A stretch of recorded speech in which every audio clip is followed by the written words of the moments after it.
Welcome to the deep dive. Today, we're going to go beyond the headlines, and really take a deep dive into the career of Virender Sehwag. Oh, cool. One of India's most explosive cricketers. Definitely explosive. The kind of player who, even if you weren't a cricket fan, you had to stop and watch when this guy was at the crease. Yeah. And we've got excerpts from his Wikipedia page ready to go. Okay. Think of it as a crash course on what made Sehwag so special and how his really unique style actually changed the game. I think that's a really good way to put it, because he really turned the idea of an opener on its head, right? I mean, he brought this aggression, this fearlessness that you just didn't see before. Yeah. Especially, in the longer format, in the 5-day matches. Yeah. The tests. Yeah, he was almost playing a different sport sometimes. Yeah. You expect this calculated, careful approach, and Sehwag just went for it. Absolutely. But our deep dive starts way before the international stage, so we have to go back to his early life. Yeah. Sehwag was born into a grain merchant's family. So can you imagine from sacks of grain to smashing sixes all over the world? What a journey, Yeah. right? And it speaks to his natural talent. Yeah. Right, but also how much he dedicated himself to the sport. Yeah. I mean, this is a guy who loved cricket from day one. Yeah.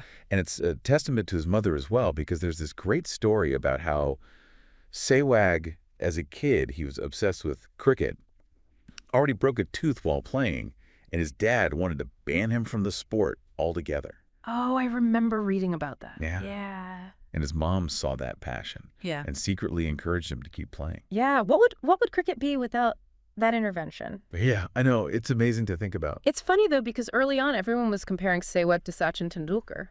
Yeah, similar builds, kind of similar styles when he was coming up. Yeah. And at the time, it made sense, right? Yeah. I mean, Sachin was already a legend in the making. Yeah. And Sehwag was modeling his game after him. But what's really remarkable is that he was able to carve out his own path. Yeah. Completely unique. Entirely unique. And that path starts with his professional debut playing for Delhi back in 1997. Yeah, Delhi. But it wasn't an instant success story. Not at all, actually. He had some real struggles in those first few one-day international matches. Yeah. He even got out for just one run in his very first ODI. Oh, wow. Against Pakistan, no less. That's got to be rough. Can you imagine the pressure? Yeah. I mean, it's tough enough to make your debut on the international stage, but to get out for one run. And against your rival. Yeah, against Pakistan.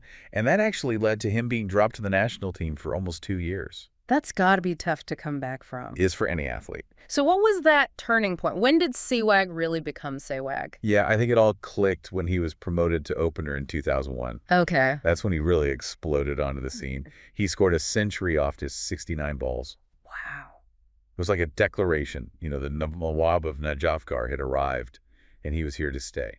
I love that. Yeah. And that same year, he makes his test debut against South Africa. And now, for anyone listening who might not be super familiar with cricket, test matches are like the marathons of the sport. Yes, they are. They can last for 5 days. 5 days. It's a completely different level of stamina and concentration compared to the shorter one-day games. Yeah, you've got to have incredible mental toughness. Yeah. It's a true test of a batsman's skill and temperament. Exactly. It's seen as the ultimate test. And here comes Sehwag on his very first test match. I know, it's amazing. That scores a century. Unbelievable. I mean, What a start. But even then, he still manages to stir things up a bit, right? Of course he does. This is Sehwag we're talking about. Gets himself suspended for excessive appealing. Basically means he was celebrating a wicket a little too enthusiastically. Yeah, a little too much. Even on his debut, he just had that signature Sehwag flair. Always kept things interesting, that's for sure. But that move to opener in test matches, that's really when his career took off. That's when things really changed for him. And then, of course, there's the 309. Oh, yeah. It's against Pakistan in 2004. Historic. He became the first Indian to score a triple century in Test cricket. Can you imagine the roar of the crowd? Oh, the energy must have been insane. Insane to hit 300 runs in a single innings? That's like the Mount Everest of batting. It is, and to do it against your arch rivals. Pakistan, no less. Oh, yeah. I love that. I bet that silence from the Pakistani fans was deafening. It must have been. But what's really touching is that he later auctioned off the very bat he used to reach that milestone. Yeah, I was just going to say. To raise money for tsunami victims. I mean, talk about, amazing talent, big heart. Yeah, it speaks to his character, that's for sure. Yeah, but what made Sehwag so captivating and arguably a bit controversial was his unique batting style. Right, it wasn't just that he was aggressive, it was how he did it. Right. I mean, his technique, or apparent lack thereof, baffled a lot of the traditionalists. Yeah, he was rewriting the textbook on how to bat. Right. Like, for example, he had this habit of backing away from the ball. Yeah, which you're usually taught not to do. Yeah, but for Sehwag, it worked wonders. It did. It was almost like he was daring the bowlers to bowl to his strengths. Yeah. Those powerful cuts and uppercuts, he relied on his eyesight and timing. Yeah. Rather than, textbook footwork. And you could hear the commentators struggling to explain it. Oh, yeah, they were trying to come up with new terms. Some called it sophisticated slugging, others called it controlled aggression. Right. But whatever it was effective, Yeah. and it was exciting to watch. Nobody could take their eyes off him. No one could take their eyes off him, and this unconventional approach was key to his success. I think so. I mean, think about it. 11 of his centuries were over 150 runs. Wow. Including those 2 triple centuries. That's incredible. He had this knack for converting a good score into a truly mammoth one. Once he got going, there was no stopping him. It was like he had a switch. And speaking of unstoppable, we have to talk about his record against Pakistan. Oh, yeah, he loved playing against Pakistan. He averaged over 90 runs against them in test matches with 4 centuries to his name. There's a certain poetic justice to it, too. I know, I was thinking that. His first ODI, Right. the one where he only scored 1 run, Right. was against Pakistan, and then he goes on to have this incredible record against them. Yeah, like he was always playing with a point to prove. Exactly. But what's interesting here is the difference in his first and second innings averages. Yeah, in the first innings of a test match, he averaged a mind-blowing 68 runs. Wow. But in the second innings, it drops down to 25. Okay, so what does that tell us? Well, it seems like he preferred batting in those early innings when the pitch was fresh. Okay. The conditions were more favorable. So he was a bit of a front runner. Yeah, maybe a little. Like to get in there and dominate right off the bat. Exact. But even the greats have their quirks. They do. And speaking of quirks, you won't believe this one. Okay, what is it? In 2011, Huh? Sehwag got what's called a king pair. A king pair. Now, what is that? A king pair is when a batsman gets out for 0 runs in both innings of a match. Oh, wow. So basically the worst possible outcome for a batsman. Pretty much. Oh, man. A pretty rare occurrence. It is. I bet even Sehwag had to laugh at that one. You gotta laugh at yourself sometimes. Yeah, and true to his nature, he bounced back immediately with crucial runs in the very next series against the West Indies. That's resilience right there. Yeah. You never let setbacks keep him down for long. Never dwelled on the negative. Speaking of adapting and thriving in different environments, we can't forget about Sehwag's impact on the Indian Premier League, the IPL. Oh, the IPL, absolutely. I mean, his aggressive Yeah. style was practically made for the fast-paced world of T20 cricket. Yeah. And he made a huge splash both as a captain for the Delhi Daredevils and Yeah. just as an absolute run-scoring machine. For all his achievements in test matches, Sehwag was box office entertainment in those shorter formats of the game. Yeah, he was so much fun to watch. And he even holds the record for 5 consecutive 50s in 2020 matches. That's 5 scores of 50 runs or more in a row. In a row. It's insane. It's a testament to his consistency and his ability to adapt to different formats of the game. Absolutely. He can do it all. But even the most exciting careers have to end eventually. They do. Sehwag retired from international cricket in 2015. What a career it was. What a career. But I think what's really interesting is that his influence extends far beyond just the runs he scored. Oh, yeah, for sure. He brought this energy and charisma to the game that was just infectious. Definitely. And it inspired a whole generation of young cricketers. He proved that you could be successful by playing with flair and individuality. Yeah. Even if it meant going against the traditional norms. He was a real game changer, both on and off the field. Absolutely. Off the field, Sehwag had quite a few interests outside of cricket. Yeah, he was a well-rounded guy. He's known for his love of music, particularly the legendary Bollywood singer Kishore Kumar. Oh, yeah, I've heard about this. Yeah, I heard he even sang Kishore Kumar songs while batting.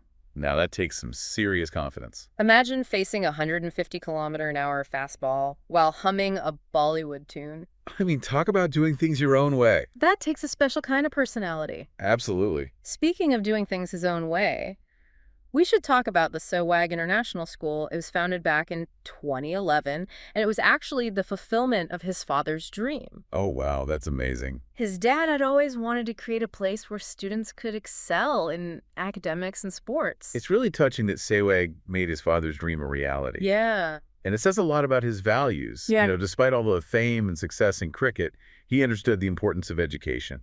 Yeah, it's almost poetic, isn't it? It is. His dad initially tried to discourage him from pursuing cricket, and then Sehwag ends up founding a school. Talk about coming full circle. Talk about coming full circle. That's amazing. Okay, so we've covered a lot of ground already. Yeah. Sehwag's humble beginnings, his rise to stardom, his record-breaking achievements, his unique and often controversial style, and even his life beyond cricket.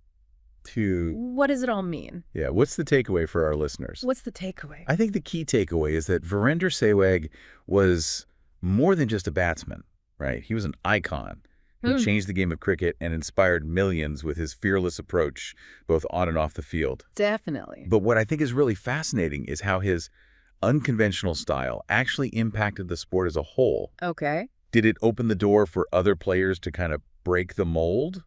Yeah. Or was Sehwag simply a one-of-a-kind talent? Yeah, was he just unique?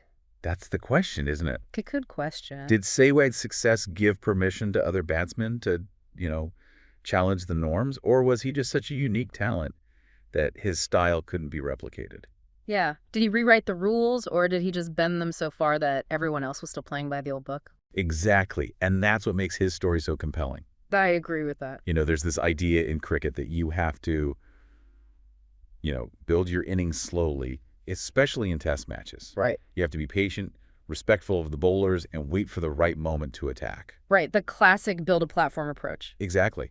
But Sehwag kind of threw that out the window. Yeah. He came in and attacked from ball one. Wow. Putting the bowlers on the defensive right from the start. And it worked. It did. I mean, he scored at such a rapid pace that it forced the opposing teams to change their tactics. Yeah, they had to adapt to him. Right. Rather than the other way around. And that's a hallmark of a true game changer. It is. He didn't just play the game differently. He forced everyone else to rethink how the game could be played. He really disrupted the status quo. He did, but I wonder, did that ruffle any feathers?